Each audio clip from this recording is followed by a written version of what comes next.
Hi. A lot of you asked about how to develop fundraising and financing skills for your movies and projects, so I figured I'd start this series here on that topic. I'll be sending out more emails and posting more videos to this channel, just like this, giving some insight into the most requested answers on my form that I created. It's a Google form. I think the link is probably still in the description below. If you haven't submitted it yet, you don't have to enter any email address or anything. You can just answer a few questions, ask a question, and if it makes sense, I will create a video and maybe an email or a blog post or some form of content answering that or addressing it in some way. So uh, we're going to talk about creating career strategies, delivering a finished film, distributors, distribution techniques, all kinds of stuff like that in the near future here. This first video here is going to, like I said, be about film finance, and this first part of that section is going to be more about covering the types of film financing options, the investors, what kind of investors there are, what kind of investments there are, and then the next one that I'm going to do tomorrow is going to be a little bit more about how to actually convince them to invest in your project. So you got to know the landscape before you start running around in there. There are all kinds of creative ways to raise money for a film, and which approach will work for you is going to be a question of your budget size, your clout, and your access. Not all films are financed the same way. We don't have to cover all the options here. Actually, we don't have time to cover all of the options in depth. So I'll cover the main ways I've done it and that I've seen my peers do it in my 15 or so years as a producer here in LA.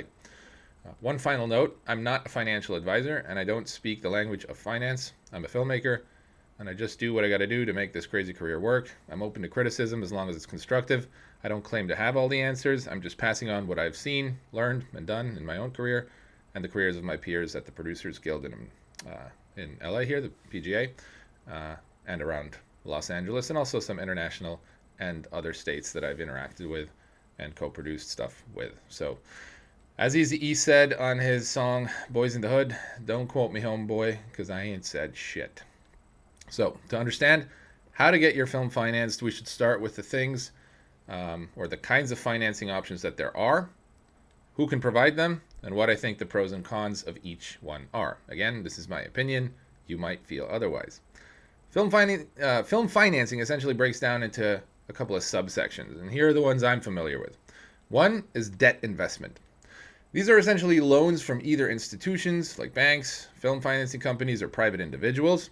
These kinds of investments do not normally allow the investor to claim or own a part of the film and are repaid to the investor over time with interest. It's a conventional loan, essentially.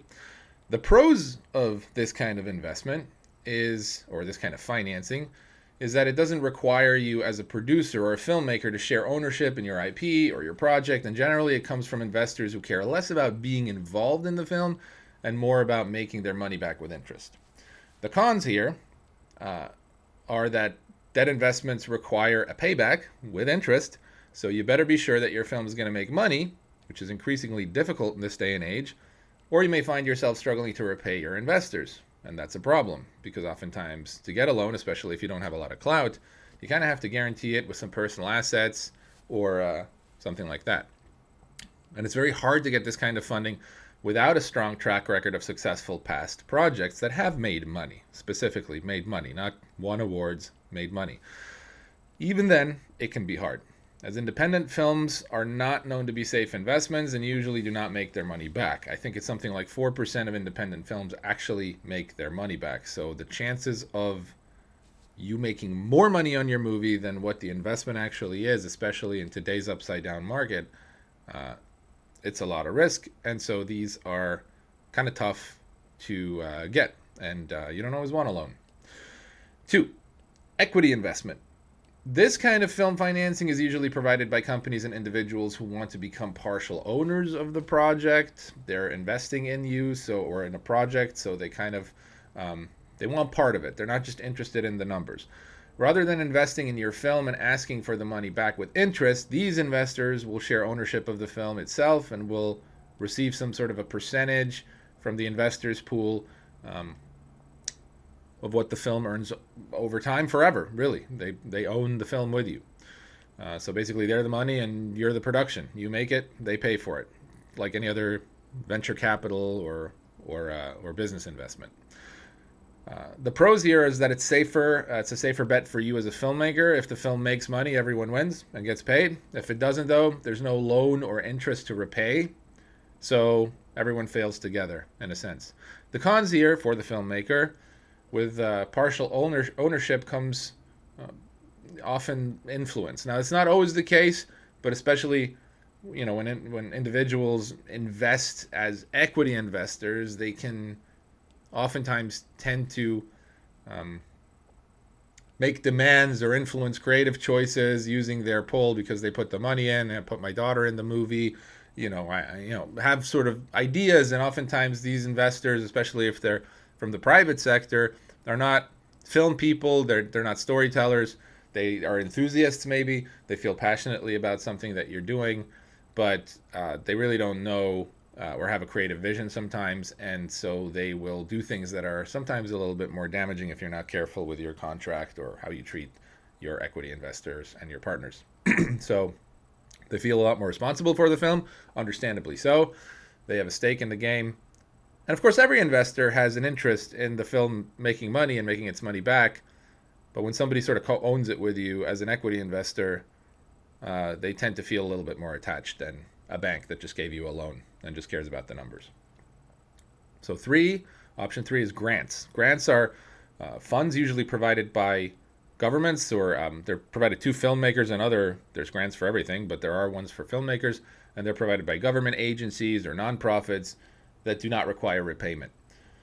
The pros about grants are that obviously you don't have to pay back a grant, but the cons are that they're usually very competitive, and so there's only so many out there as well, and the application process is quite painstaking and slow. It can take a long time, sometimes years, to get approved for a grant, and they're usually only given out for very specific things. So, for example, if there may be a culture fund in Canada that grants money to Canadian filmmakers for their first movie, if it's filmed in Canada and tells a culturally relevant story or something to that nature. So it's hard to get grants for just any film. If you have some crazy horror film idea, grants usually have some sort of a cause or social justice thing or something behind them, some sort of an intent by the institution that's putting the grant up, and it has to meet those criteria, and they're very strict about it. The fourth way is donations. Donations are similar to grants, but they're much more flexible. While grants have strict guidelines, they come from institutions, very specifically kind of monitored and regulated things. Donations can come from any institution or individual who wants to support you or your film project financially. So usually donations are going to be made to projects by people or organizations who believe in the importance of a film's message, or want to support or patron a filmmaker with a great future potential.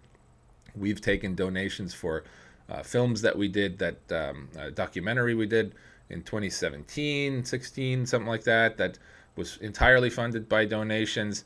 The subject matter was very sensitive. It had to do with racism, hatred, things, anti-Semitism, things like that. And so there were a number of organizations who had a vested interest in that sort of messaging to go out, and were therefore very supportive and donated to the film. And we also used private investors as well, who just felt passionately about the project. So the pros with donations is there's a lot more flexibility to the filmmaker than grants. You also don't have to pay back the donations. And filmmakers can also team up with nonprofits or even start their own nonprofits to receive tax-deductible donations from people or organizations for their project. So if there's a wealthy individual, and they're going to have to pay taxes on a certain amount of income anyways, and they're very passionate about a cause, and you're making a film about that cause, then having some sort of a channel, a nonprofit for them to donate their money to, which allows them to write that money off instead of paying taxes on it, that can be a win-win. You don't have to pay them back, but they also don't have to pay taxes on that money, and you're both together investing time and money into something that's meaningful to both of you. The cons here are that, well, I can't really say anything bad about donations. You're getting money for free and you don't have to return it. So there's really nothing bad about it if you can hook it up. The fifth way is tax credits and incentives. Many states and countries offer filmmakers different kinds of tax credits and incentives, from saving significant money on taxes to rebates, even cash incentives. So these vary from state to state and country to country, and there could be a book on credits and incentives alone. So we're not going to go too deep in here, but this is a really a broad topic, and every state and every country is a little bit different. But if you've ever wondered why certain states, like Georgia, for instance, have become attractive places for filmmakers to shoot, well, tax credits and incentives are a large, if not the main reason why. So the pros with tax incentives and credits are that the criteria to qualify for tax credits and incentives is usually pretty reasonable and mostly just requires a significant portion or all of the film to be shot in the state or country that's providing the incentive, and may require some other things like using local crews and things like that, or if it's a Spanish-speaking country, that have to film be in Spanish at least, or things like that.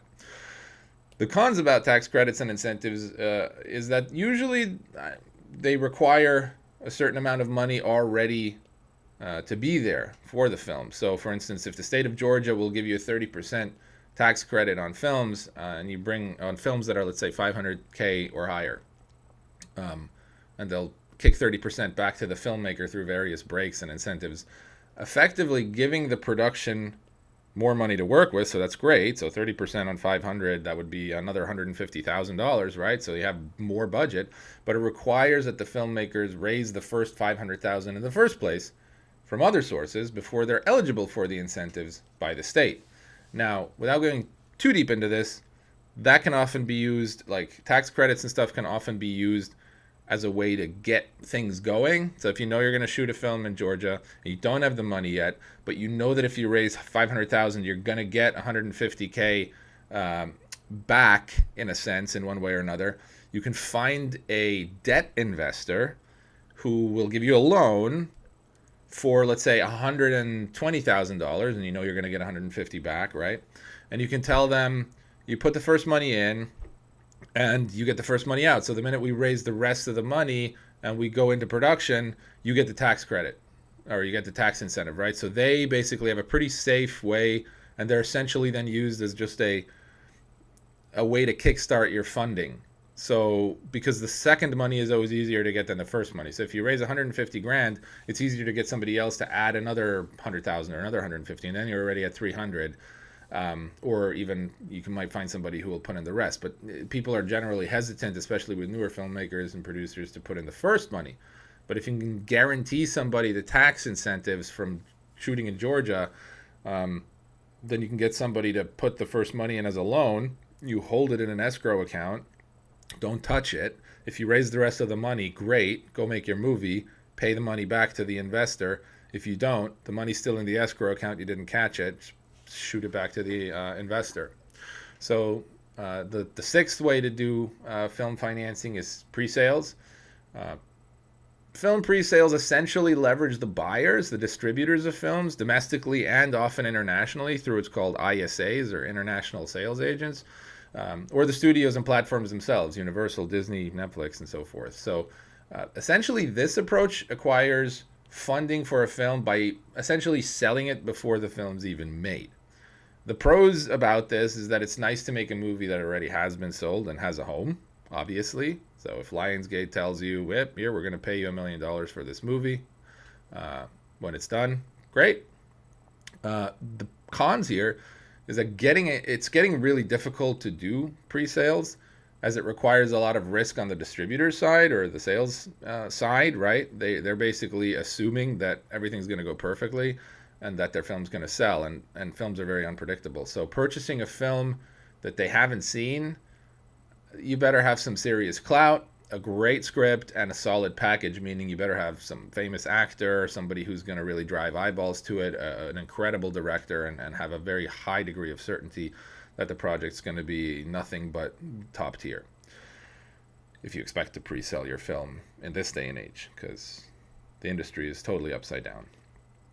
So the seventh way is crowdfunding. Now, this method of film financing has slowly crept up to be one of the most accessible ways to finance independent films, and it's responsible for some quite successful movies. The pros about crowdfunding is that there's a plethora of crowdfunding platforms that make it very easy for anyone, anywhere, to raise money, since money is raised through many small contributions as opposed to a handful of just, or a handful or even just one investor.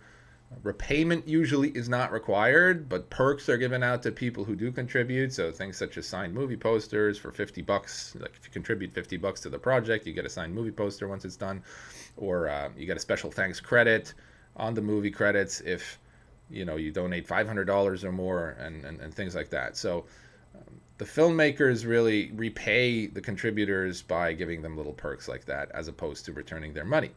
So that's a nice thing. And then the cons for crowdsourcing is that it's a lot of work to raise substantial amounts of money with so many small contributions. Though incredible things have happened and people have raised ridiculous amounts of money, sort of these viral crowdfunding campaigns, most of us don't have huge audiences to send things out to. So once we send out our initial few emails to the people we know and we're like, share this, please donate, you got 100 people putting $50 in, you're still a far way away from a $200,000 budget. So and then in addition to that, some platforms, I believe it's Kickstarter, don't quote me on that, I don't really use crowdfunding, but I've been involved in some of the campaigns and I've seen both things work. I've seen people raise 60 grand relatively easily. I've seen people struggle to raise 5. So some platforms will release the budget to the filmmaker that they kind of set. You have to set a goal for funding. I need to raise this amount of money to make this movie, and if you hit that goal, they will release it. And if you don't, they return it to the contributors. They don't release it. And then there's other platforms that release whatever it is that you collected. I believe Indiegogo is one of those that just gives you whatever you gathered. So keep that in mind as well, that you have to, in some cases, reach your goal to get the money. And the 8th way of financing your film or getting your film funded is self-funding. And this option is pretty self-explanatory, and it's, of course, not necessarily feasible for everybody because movies are expensive to make. But if you have a little extra money in the bank, you could just pay for it yourself. The pros here is that you have 100% control over your own project and don't need to wait for anybody to make any decisions. You don't have to wait for financing. You don't have to deal with anything. You just go out and make your movie. If you believe enough in yourself, you can go nuts. Now, self-funding is different to using a credit card. In a sense, that's a way of self-funding, but that's actually really more you're your own debt investor because you're taking American Express at a very high interest rate and you're making a movie with that. So you better be able to repay American Express. So if you're going to invest in your own film, make sure you do it with your own cash and don't accrue a bunch of, or accumulate a bunch of debt that's high interest that's going to cost you a lot more in the long run. The cons here, again, is that obviously you assume all the financial risk yourself. So in conclusion, funding your film can come from all kinds of sources: governments, wealthy individuals, large crowds of regular people, nonprofits, businesses like banks, and other film financing businesses. Every film has its own journey and strategy behind it. How it gets made is really unique to each project and each producer and how they pull it together. So the biggest takeaway today is that you should know the players on the field that you're playing in and build a strategy for your film, but also your creative career in the long run as a whole, because it compounds, and how you fund one film might roll into how you do the next one, and you want to kind of have a lane and have a strategy that's cohesive in the long term so that your small success turns into a bigger success and a bigger one and a bigger one, and you build momentum over time. With this strategy in mind, approach the right kind of funding source for your project and never back down. Don't take no for an answer and keep pushing. On the next video, I'm going to cover a little bit more about what to actually do when you approach these different options and people, and how to actually get them to open their checkbooks and make the transactions happen instead of just talking about it here. I hope this was helpful. Subscribe here and share this video with somebody you think might find it useful. I'll see you on the next one.